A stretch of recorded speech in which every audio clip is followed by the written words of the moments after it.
Oi, you muddy fugglers! Get in here, sit down, we're going to read some news.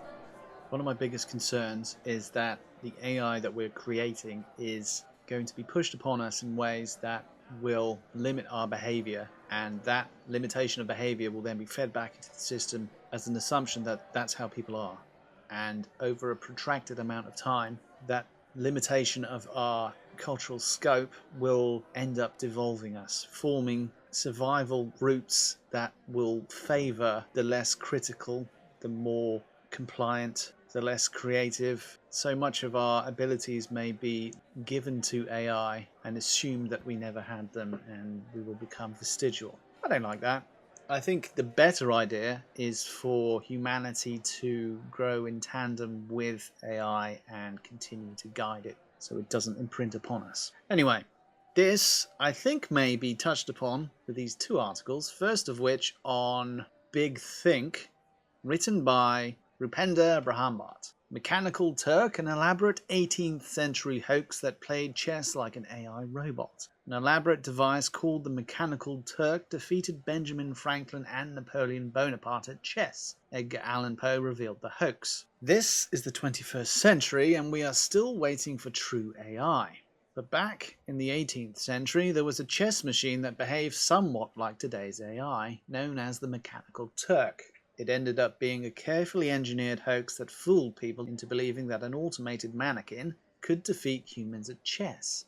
Or I perhaps should call that a mannequin. The Mechanical Turk toured across Europe playing chess against personalities like Charles Babbage and Napoleon Bonaparte. The machine was developed by Hungarian inventor Wolfgang von Kempelen in 1770 to fulfill a promise that he made to Queen and Empress Maria Theresa. A year before the invention of the Turk, a magician arrived in the court of the Empress and performed an illusionary act that mesmerized everyone, including Kempelen. Astounded by the magician's performance, Kempelen told the Empress that he would soon invent something that would surpass the magician's illusion. 1 year later, Kempelen was standing in court alongside the Mechanical Turk. The Mechanical Turk looked like a wooden box with a life-size mannequin placed on the top. The mustached mannequin had the attire and looks of an Ottoman magician, complete with a turban, robe, and classic smoking pipe in one hand. The wooden box had the dimensions of 3.5 times 2 times 2.5 feet. Before every chess game, Kempelen would show the internal component of the machine to the audience. It contained 3 doors at the front and a sliding door at the bottom. These different sections of the machine contained chess pieces, a chessboard, and numerous clockwork components. During the first demonstration of the Mechanical Turk before Empress Theresa, Kempelen invited many members of the court to play chess against the machine, and surprisingly, all of them were defeated. People were amazed to see an intelligent automated machine for the first time, and news of it quickly spread across the continent. In his book, The Turk, the Life and the Times of the Famous 18th Century Chess-Playing Machine, author Tom Sandedge said, unlike the new machines of Industrial Revolution, the Turk raised the possibility that machines might eventually be capable of replacing mental activity too. Yeah, doesn't it just? Soon, Kempelen started receiving invitations and requests from many other members of the Habsburg royal family to demonstrate the Turk's game. Joseph II, son of Empress Theresa, then sent him and the Turk on a European tour in which the machine played against many intelligent and famous personalities during its journey. It defeated prominent American scientist and politician Benjamin Franklin and was instigated by researchers from the French Academy of Sciences to reveal the secret behind its automated functions. And it was investigated by researchers from the French Academy of Sciences to reveal the secret behind its automated functions. They couldn't find it. How could they not find it? Did they not crack it open and stuff? However, the Turk also experienced its first defeat at the hands of Europe's #1 chess player at the time, François-André Danican Philidor. He's got all the names there. Although Kempelen died due to abdominal blockage in 1804, the machine continued touring Europe with its new owner, Johann Malzel, a German engineer. The Turk was so good at playing chess that not only did it defeat most of the humans it played, it could also point out if someone cheated during the game. If the mannequin noticed a human player cheating, it demonstrated its objection by either reversing its opponent's move or heavily thumping on the chessboard and ending the game. The latter happened once when the Turk played against Napoleon Bonaparte in 1809. Napoleon played 2 games against the Turk. In the first, he made 3 illegal moves. The Turk objected and ended the game by wiping all the pieces off the board using its arms. In the second game, Napoleon lost against the machine. Bloody Napoleon. The Mechanical Turk also played 2 chess games with Charles Babbage, the famous inventor who developed the first computer. It emerged victorious in both games. Babbage, you suck. Oh no, the secret has been revealed. Here we go. There's the Turk, the Mechanical Turk. There's a chessboard somewhere. I'm not exactly sure where, but there's a dude inside operating the machine. So it looks like this robot dude, is actually doing it. But actually, no, there's a human in there doing it. Of course, the Turk was not powered by artificial intelligence, and many people, including Charles Babbage, had raised doubts about the automated activity of the chess player. They believed that it wasn't the mannequin, but a secret human operator who played the games. However, the Turk was designed so intelligently that none of them could prove their theories with solid evidence. Did they try setting fire to it? Did that help? No. The Turk managed to amaze and fool people for 60 years until American writer and critic Edgar Allan Poe wrote an essay in 1836 titled Maisel's Chess Player. Poe suggested that there should be some key differences between a true machine and a fake one. For instance, he proposed that a true machine should win all matches and display a pattern or make moves in a fixed time interval, but the mannequin didn't show any such characteristics. Moreover, Poe suggested that the complex clockwork inside the machine was used as a cover for a secret player who controlled the mannequin from inside. Later, when the machine was inspected further, a secret space was found hidden behind the clockwork setup in the left door and the bottom drawer of the wooden cabinet. Hidden magnets linked to the chessboard on top were also discovered inside the secret space of the cabinet. These magnets allowed the human chess player to keep an eye on the position of the chess pieces during the game. People started losing interest in the Mechanical Turk after Poe's findings were published. Maisel also noted that he was getting fewer invitations for demonstrating the chess player, but before he could do something about it, he died. Bloody selfish. The Turk eventually ended up in a museum in Philadelphia where it got burned during a fire on July 5th, 1854. Oh. Fortunately, some components of the original Turk were recovered. Now, the reason I pull this up is in relation to a service called Amazon Mechanical Turk, which creates lots of small tasks that people can perform, cognitive tasks, that are actually interfaced with by an API that enables other people to create software that leverages those intelligent results. So you can create software that depends upon the output of human cognition. If we were to want to create a AI that is based upon our capacity for thinking, that would be my suggestion. We should have more and more systems that query people and maybe pay people to assist in scrutinizing AI. I think there needs to effectively be at least one or multiple human-based artificial AIs that use as much humanity as possible to actually run their core functions. And the reason being, I'm concerned that AI will box us into an oversimplified set of patterns that will then force us to devolve into some kind of degenerative state where our survival is amplified based on adhering to a flawed system and not to our fullest potentials.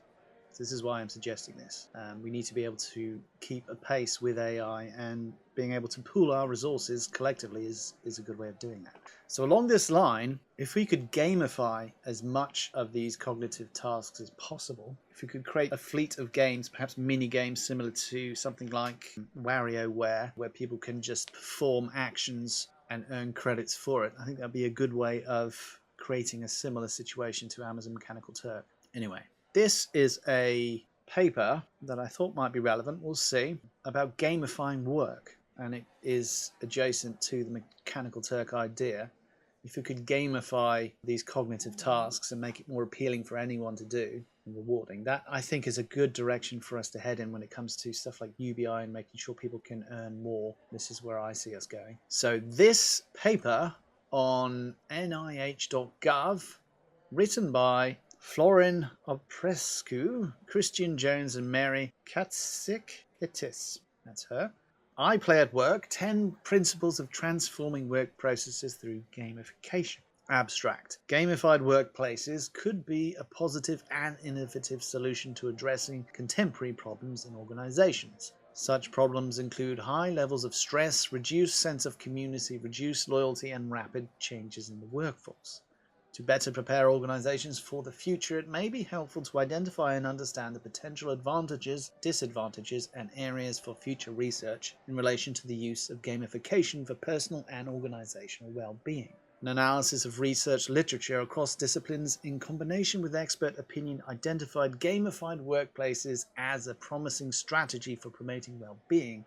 Furthermore, this paper proposes a set of 10 principles that may support gamification efforts. In addition to the value of mapping the present for the benefits of the future, there is also considerable value in reshaping core ideas related to the workplaces. Gamified workplaces can provide opportunities for a more vigorous and strategic interdisciplinary research agenda that can stimulate investments in the area. Recently, it was proposed that gamified services will become a key element in marketing and customer retention initiatives. We are proposing that gamified workplaces will become a key element in the recruitment and retention of a productive and healthy workplace. This is because using gamified systems in the workplace could be a positive and innovative solution to addressing contemporary issues in organizations. Such issues include high levels of stress, reduced social capital, reduced loyalty, and rapid changes in the workforce demographics. From a health perspective, organizations will be likely to face an increased prevalence of stress, overweight, and obesity in the workforce, with a direct and indirect impact on ailments such as cardiovascular disease, diabetes, and even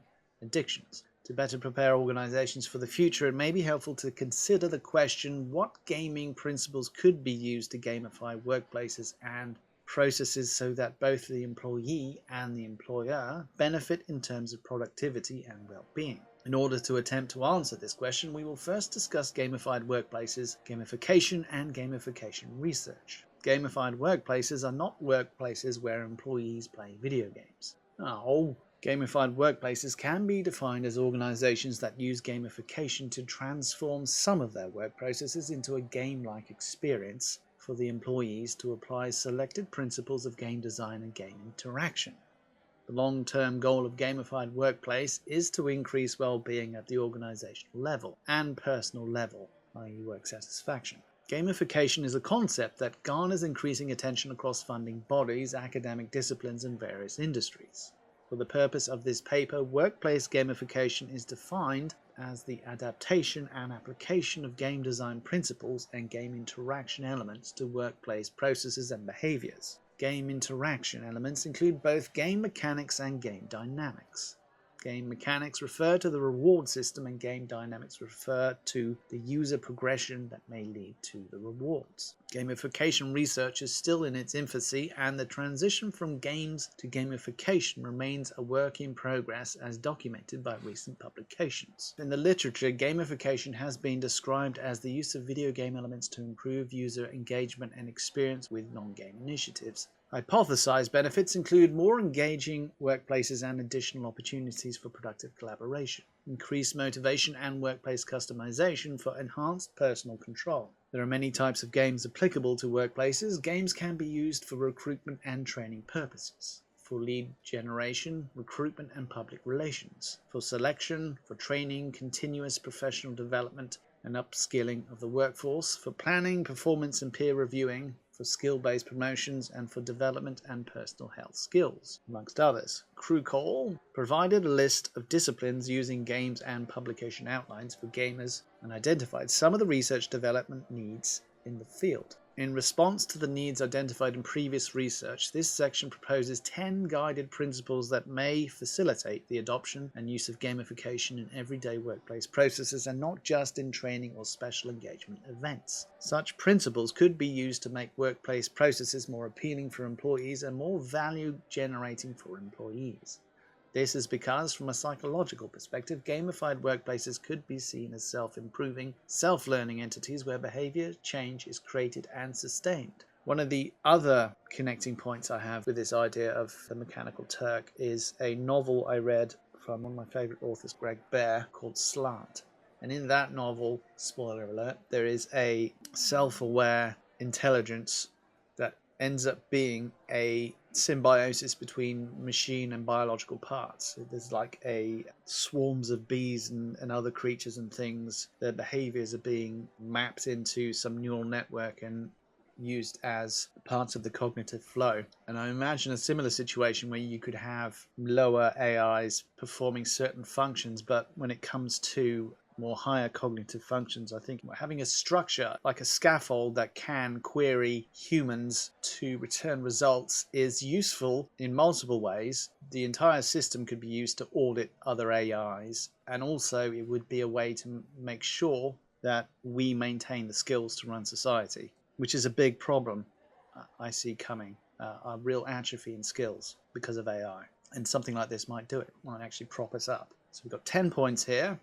Principle of orientation, which is gamified processes place the user at the center of the experience. Theoretical basis, operant, conditioning, locus of control, self-efficiency. I don't know what you're saying there. Expected benefits, increased engagement. Okay. Well, perhaps these other parts aren't so important, but the description and principle are interesting. Persuasive elements. Gamified processes include persuasive elements based on sound, psychological, and behavioral theories. Okay. Learning orientation, focused on knowledge acquisition, skill development, motivational outcomes, or behavioral change. Learning is definitely an important thing. Retention of skills is a very important thing. Application of those skills as well are important. Achievement-based rewards. Focus on a justified and predictable return on investment, having a limited end goal, I guess. Y generation adaptable.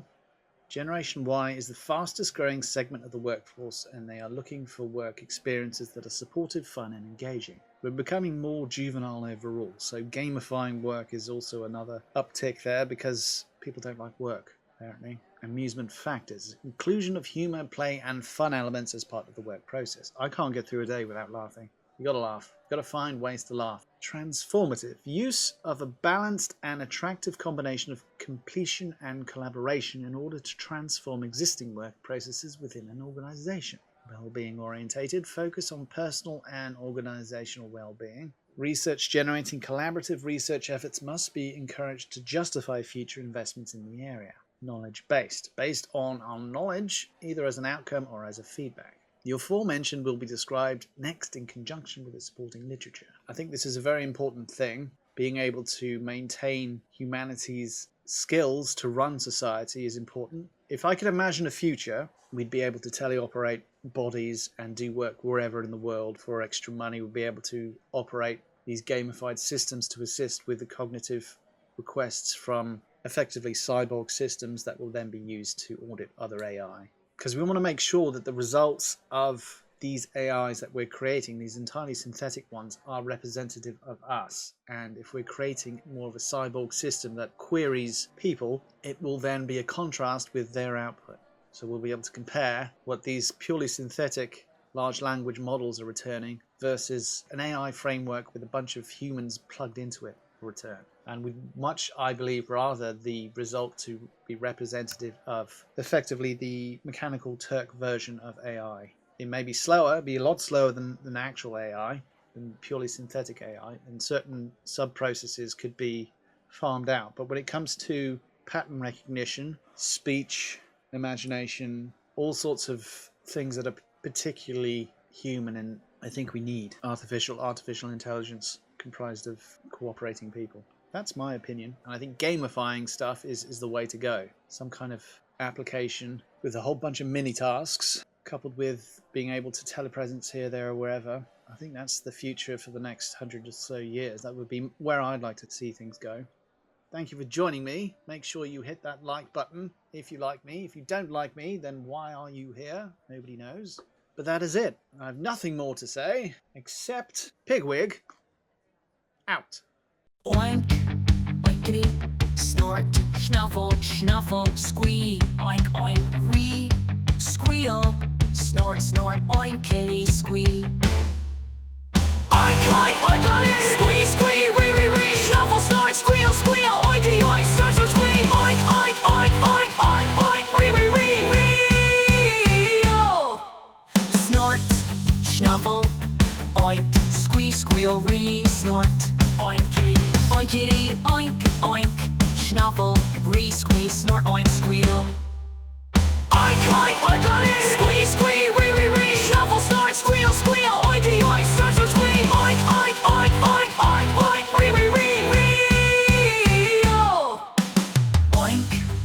oinkity, snort, snuffle, snuffle, squee, oinkity, oink, oink, snuffle, squeeze, snort, oink, squeal. Oink, oink, oinkity, squee, squee, ree, snuffle, snort, squeal, squeal, oinkity, oink, snort, snort, squee, oink, oink, oink, oink, oink, oink, ree, squeal, squeal.